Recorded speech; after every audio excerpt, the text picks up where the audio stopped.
Hello everybody and welcome back to the Commander Tribe Elder.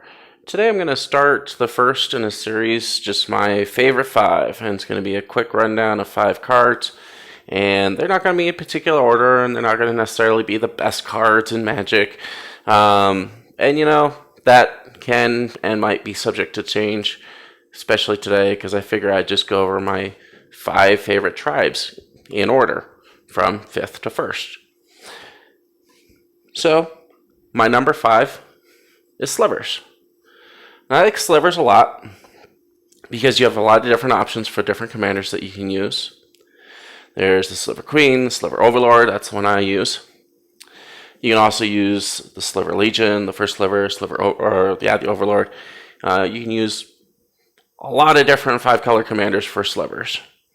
I like them because they share all their abilities amongst themselves. The number of abilities that they share can just be so numerous.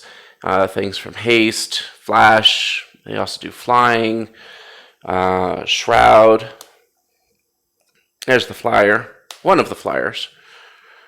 They kind of have this hive mentality when it comes to the different abilities that they have. And it always reminds me of kind of like the Borg, kind of mixed with the aliens. From like Aliens vs. Predator kind of films. They also have a lot of abilities on them that can kind of mimic things like instants, sorceries, artifacts, and enchantments. Now, I'm not going over all the cards that I lay down. I'll do that when I do specific cards. This is just kind of sampling from each tribe as we go. And then there's this one also. Some of the reasons I don't like Slivers, they tend to be attack on sight. Most people, when they see you drop a Sliver Queen or Overlord as your commander, they'll just go after you the whole game, and everybody will be real relentless towards you. You're pretty much stuck in 5 colors. I would be hard pressed to see a 4, 3, definitely not a 2, or even monochromatic Sliver deck. I just don't think they're out there. Another problem with them is that their monetary value can be really high. As of this recording, Sliver Queen is $375 to $600 for that one card. And yes, I'm poking $600. I just recently got the Sliver Legion from the Time Spiral reprint, whatever it was. This one is worth $55, just that one card. The original has dropped to $112, so you're in for an investment when you go to play Slivers. So it's kind of hard pressed, especially for somebody in my shoes that likes to play casual, to make something that's $600 casual. But I think I've done it.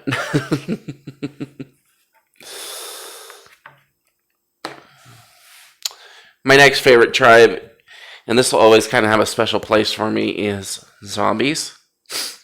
One of my first commander decks was with Grimgrin. That was years ago.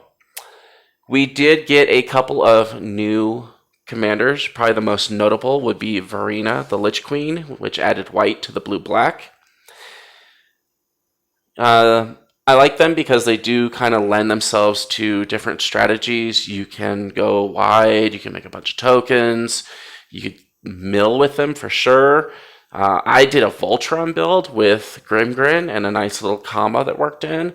So there's a lot of different ways that you could go with that. It's kind of neat that they do have some outside tribal influence, like from the humans, Gisa and Geralf. And there are a few other cards, some clerics, and there's some gods that also help with that. It always helps tribes like this that have a lot of Lord abilities. The 2 that I picked to showcase are probably 2 of my favorites, honestly. This one will pick zombies from your hand or your graveyard, put them in your hand. This one gives Death Touch to your zombies and your skeletons, which, by the way, if you change this into a skeleton, it affects itself, I think. They can combo easy. This is a real basic combo. If you have Rooftop Storm and you have Gravecrawler in your hand or in your graveyard, you can just chilly cast him out because of when he hits. And then you could do things like make Grimgrin outrageously huge and provides a good sack outlet for him.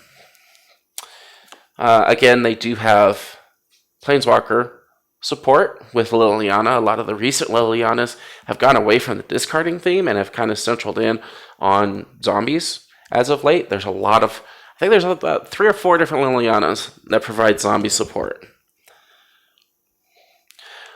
Also, when I do my zombie decks, I like to use negative abilities, whether it's counters or abilities like Languish, and that's to get around a lot of the defaults of a lot of other kind of removal, like destroy or damage, because those don't hit affected by or indestructible, and it doesn't hit creatures that have protection. Yes, the targeted forms still can't hit protection, but like Toxic Deluge and Languish will get right around that, no problems. And it's always fun to have your little win more cards that, you know, just put a ton of zombies out there. And there's a few cards like this that just dump the board full of zombies. There are some disadvantages. Most zombies can be pretty expensive. There are exceptions to that, of course. They tend to draw in ways that harm yourself and take away from your life total, and unlike vampires, don't have too many horrible good ways to get that life back. So it's kind of you run into it like you would like an ad nauseum or something, where you just dump a bunch of life and then just kind of hope for the best.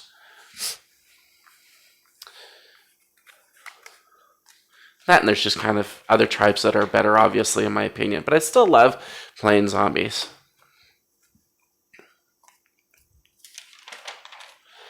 My next favorite tribe, would be cats. And these really came about in their own in 2017 when they released the Commander product that had the Dragon Precon with the Dragon. It had the Vampire Precon with Edgar Morkov.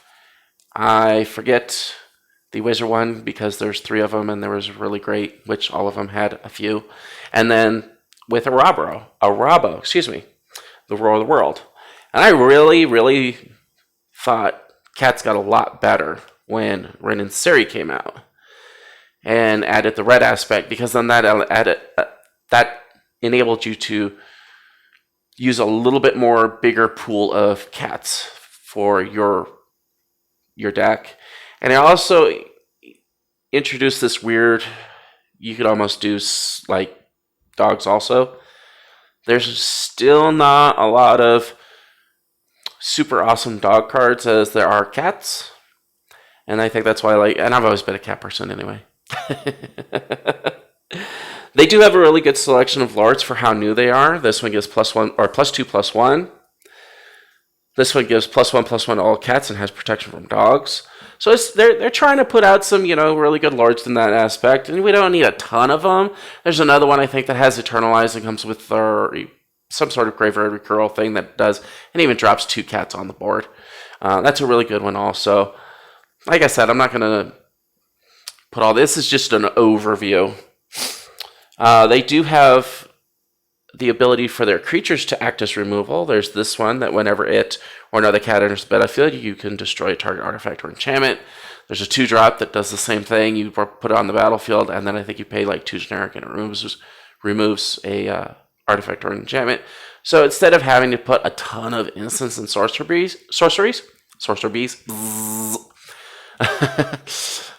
instead, you could just play your tribe, do your thing, put more into it, and just keep casting your creatures, which is kind of the whole point of the tribal decks. You want to get a critical mass of creatures out and then attack in mass with those.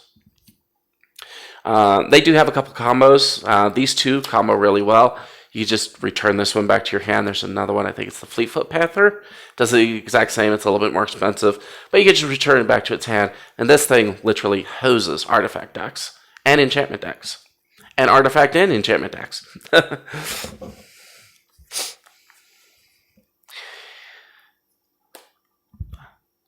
There are some cards with cats that do have some pretty neat. This is like a reverse lord.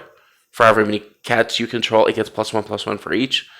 So there are some neat little abilities like that. We do have a couple, not too many, but we do have a couple of hate bearer effects. And that just means that, it's kind of like here, if an opponent would draw 2 more cards, instead you and that opponent draw 1 card. So it's kind of making you pay for drawing a lot of cards. That's great at hosing instants, especially since it has flash. Again, using your tribe to do something that you would probably use instant or sorcery for. That's one of I think that's one of the big reasons I love cats. Plus, there's a whole musical about them.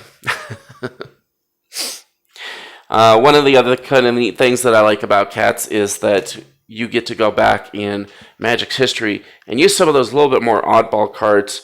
This was one of my favorites. It's a Wand the Call. It only costs 1 for a 1/1. But if you have a forest or a plains and a mountains, then it gets +2/+2 also. Yeah, incrementally. If you just have the mountain, it gets +1/+1, etc. And I thought this was really interesting. They the Beastmaster Ascension's got a bunch of cats on it, so I threw it in there. Some of the negatives with this tribe, they are still relatively weak and new. You don't just regularly see 5/5 cats running around as you would, like, you got some of your zombies and slivers that are definitely larger in power and toughness. There is a lack of commanders. You're kind of stuck with just a couple. The only other one that I could think of that I'd really do that I didn't present was the Weatherlight Duelist. I don't know how to pronounce their name, so sue me. There is a certain lack of direction that you can go. You could sort of build a Voltron strategy with this one, and this one's definitely a token strategy. And with the Weatherlight Duelist, that just is messing with combat a little bit. So you're kind of stuck into these specific slots when you're making a deck based around that certain commander, and there are not very many options. Unlike with Varina, you could there's several different strategies you could do with just Varina alone. The zombie from earlier. Whoops. But yep, that is my number 3. And even though this took me a long time to figure out between 1 and 2, I have a friend that's either going to comment or call or drop by, and he's going to go, "See, I told you so." Because my number 2 favorite tribe is Merfolk. That is the oldest card that I own. I think it's from beta and it looks like crap, but I had to show it off because I'll never put it into a deck. I think even in this bad condition, it's still worth like $30 or something silly. I love Merfolk. It's one of the decks that I built way back when I was in high school, and I still love going back to it. It's a great default for me. They have several lords that cost only 2. There's both of these. There's also the Master of the Pearl Trident. The mana value is 2. I don't think any other... I didn't do the research on it, but I don't think any other lord costs only 2. I could be wrong, but I'm pretty sure they're all 3 or more. I do like the little Merfolk tricks that you could do. This one untaps permanents. This one counters spells. This one turns lands into islands, which is pretty much my build around. I go for a go wide strategy with either tokens or creatures, and use an island walk strategy. Turn your lands into islands with things like Spreading Sea and the Tidal Warrior to go in there and get my damage through easy peasy, fresh and breezy. One of the other, there's just so many different things that Merfolk do. We can snatch legends, create drakes, beat the crap out of whoever we want to. Which is good if you're playing a multiplayer game and you want to get that little bit of damage on that one person that you just didn't have the island walk for. And with a true name Nemesis. I do like, since Ixalan, you were either stuck in blue-white or just blue. And since Ixalan, we've gotten into blue-green. I'm not sure yet if there's a blue-green-white Merfolk that you can use, but that would surely be a really awesome thing.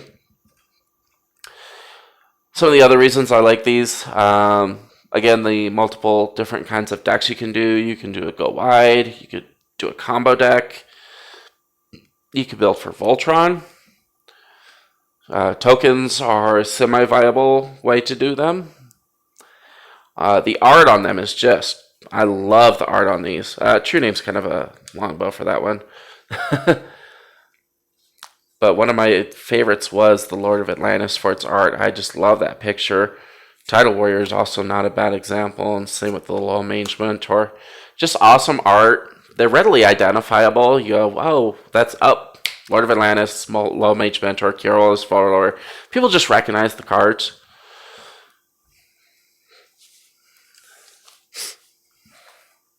Some of my problems with Merfolk. We've gone a really, really long time with little ramp. Since we have Ixalan now with green Merfolk, we can use some of the green ramp, but before that, it was very limited, and it was hard to do sometimes. I've noticed that when you pull either the Merfolk or the Lord of Atlantis or the Master of the Pearl Trident with the Island Walk, that's when people just start targeting the living crap out of you. People board wipe you because of those cards, and it's like, okay, and that is one area that kind of Merfolk have a problem catching up on, is after board wipes. And my number one favorite tribe in all of Magic the Gathering. Why? It's Goblins. I love Goblins. They've got a neat little history that runs throughout the entire Magic storyline.